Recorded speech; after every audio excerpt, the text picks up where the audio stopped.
almost spring up here in Whistler. The snow's melting. We're a little sad, but that's okay. I'm going to show you how to make a nice, warm, spring, summer, winter, all season long. It doesn't matter. The most delicious seafood chowder. It's got some halibut in there, wild sockeye, some fresh herbs. It's going to be fantastic. Let's get cooking. You don't have a zester, you don't gotta worry about it. Just use a regular, ordinary vegetable peeler, and that will remove the skin real easily off your lemon, like such. And you want to make sure you remove any of the white on the inside, because the white is bitter, and we don't want anything bitter. Just use a sharp knife and just graze away at that skin. Remove the white like that, and look at that, nothing. Only the skin, only the flesh, only the real lemon flavor left for your beautiful chowder. Just an extra tip. Super easy, super fun, super awesome.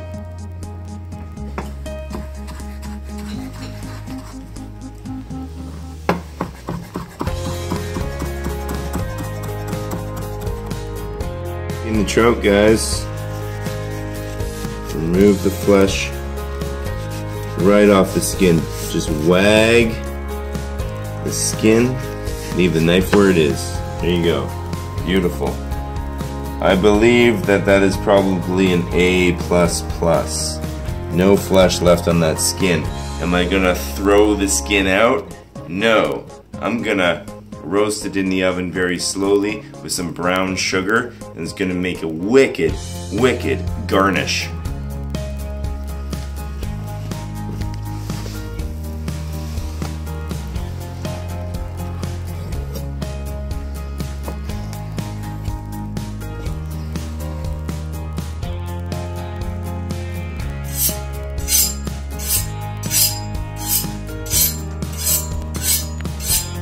Okay guys, I'm almost there. I got all the vegetables ready to go, as you can see right now. And I've added a little flour in with my scallops. That'll help to make the right consistency for the chowder. I also have some wild sockeye salmon. I'm very, very lucky to have such great product that I can work with at my local grocery store up here in Whistler. I'm going to show you how to skin this real quickly. What you do is you want to get in on the end like this. You want to leave a little flesh here, almost so it's like a handle. You want to get in, you want to head on a 45-degree angle like this, and you want to sort of wiggle your knife, slowly grazing the inside of the skin. Okay, now once you reach about halfway, you kind of want to wiggle that skin. You kind of want to just give it a wiggle. Move the flesh out of the way, grab that skin. It can be very slippery, so I like to wrap it around one of my fingers, and I'm going to just wag the skin, and this will guarantee that most of the flesh will be removed off of the skin, as I will show you right here. And again, as I said, you never want to just throw the skin away. This skin, if I add a little sugar on it and some water and then roast it at 180 in the oven slowly, it becomes so crispy. It's just like a cracker, and it's so healthy for you. The oils in this skin are incredibly healthy for you.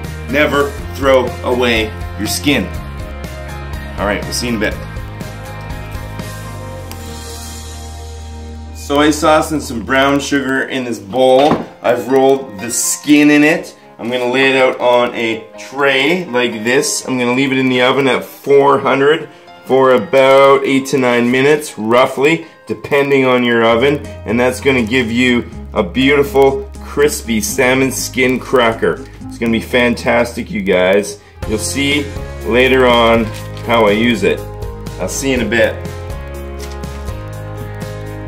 Delicious. I'm going to show you how I make my chowder. This is how we do it, okay? I've got my vegetables here that I've already hacked up earlier. I got some beautiful shallots, some leek, some serrano for some spice, some chopped carrots, organic, locally grown, if you can. If not, I'm sure your supermarket has a supply of vegetables that is fantastic as well. But try to get organic if you can, okay? It's much, they have more flavor, they hold up well under heat, they're easier to work with and healthier for you. Smoking hot right now, as you can see, this thing's smoking hot. This is what you want. You want it smoking hot, you want to huck all your vegetables in there. Okay, I just got olive oil in there. And what you want to do is you want to saute these vegetables like such. You want that oil to be incorporated in and around all the sides of your onions and the carrots, like such. And more or less what you want to do is you want to see the brightest orange out of these as you can. So that will be at high heat for about 8 to 9 minutes. When those vegetables are vibrant and bright, then I'll show you what to do next. It's very important that you can smell the aroma. If you can smell everything working as one, you know you're getting close. If you only smell olive oil, they're not ready yet. They're not there. You want to smell the vegetables, okay? So as soon as I smell these things, I'm going to show you what's next. 8 to 9. Alright you guys, these are ready to go. Nice and bright orange. The onions have a nice skin on them, and now what I do is I add an IPA that I really like. I can't tell you the brand. And now I'm going to make sure that all the little onion pieces are removed off the bottom of the pan to make sure that I lift all the flavor up. I'm going to raise that heat up to high now and reduce the alcohol out of the beer like such. Bring that right up to high heat, let that reduce.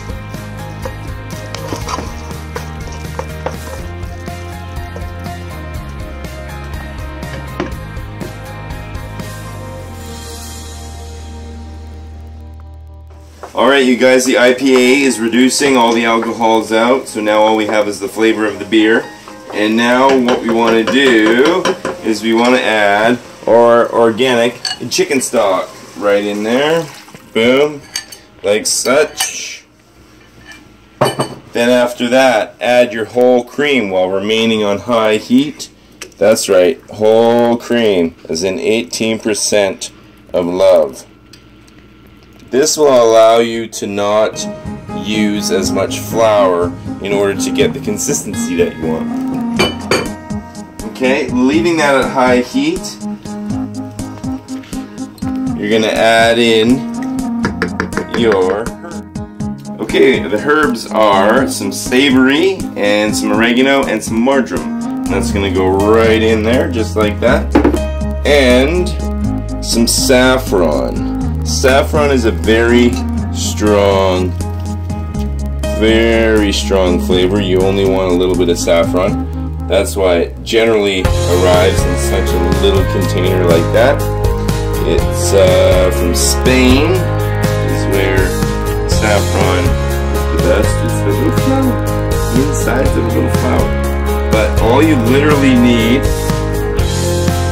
is just a few droplets. Nothing more than that. It's very strong, very distinctive flavor, and you only need a little bit of saffron. It's awesome. And then you're just going to let this go on high heat and reduce about an inch from where your line is existing now. And then after that, I'm going to show you guys how I sort of assemble it. But first I have to sear off the seafood. Let's go do that.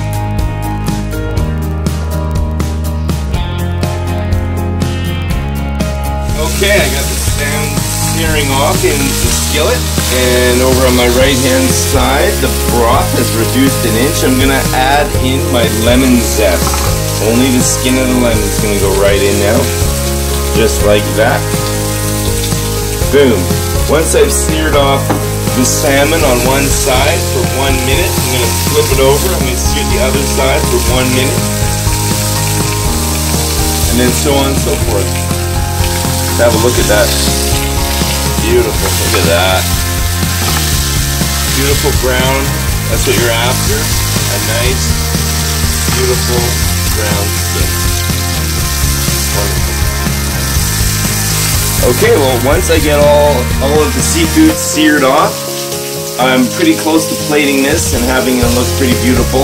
I've got that skin that I made earlier ready to go. That's going to look really nice as well, and it's going to have such really good flavor. I'm so glad we used that. Okay, I'll see you just in a little bit. We're almost there, searing off all the seafood, including the scallops. That'll be fantastic. Those only need a very slight sear. They're really small. You never want to overcook a scallop. Never a good thing. Alright. It's gonna be awesome.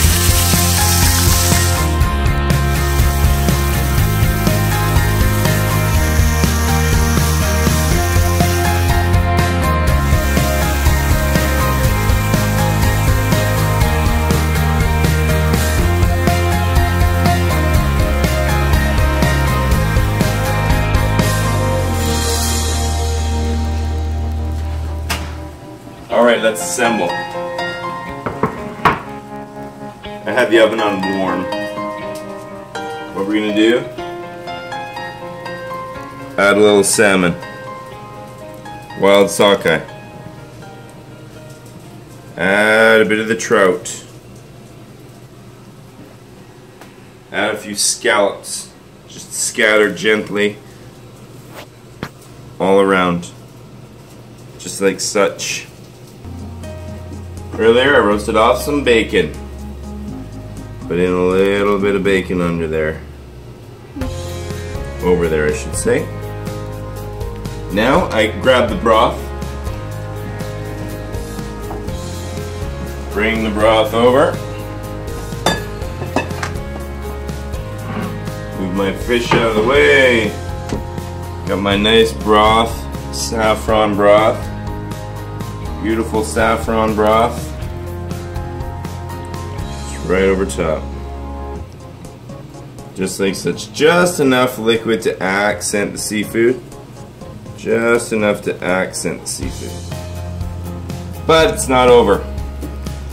Earlier on, like I said, I roasted off some russet potatoes and anise. Just warmed them up in a skillet. Gonna add some nice roasted russet potatoes, skin on, and just have them along the side. Then some wonderful anise roasted. Look how beautiful that skin is on that. Just right on top. This, for me, makes it all worthwhile. Already luxury, indeed, but we're not finished, not even close. Spring onion, right on top. Little ruby red bell, right on top. A little anise sprouts, right on top. And then, earlier, that salmon skin, this is what we're gonna do. Just lightly grate it right over to accent that seafood flavor. It's gonna add a nice little roasted flavor. Boom. My version of a delicious seafood chowder. You probably will not have anything like this anywhere. I'm sure of it. I'm slightly sure of it. No, I'm pretty sure of it. Anyway, I really appreciate you watching. Remember to like and share. It really helps out the channel. And I'll see you soon. I appreciate it.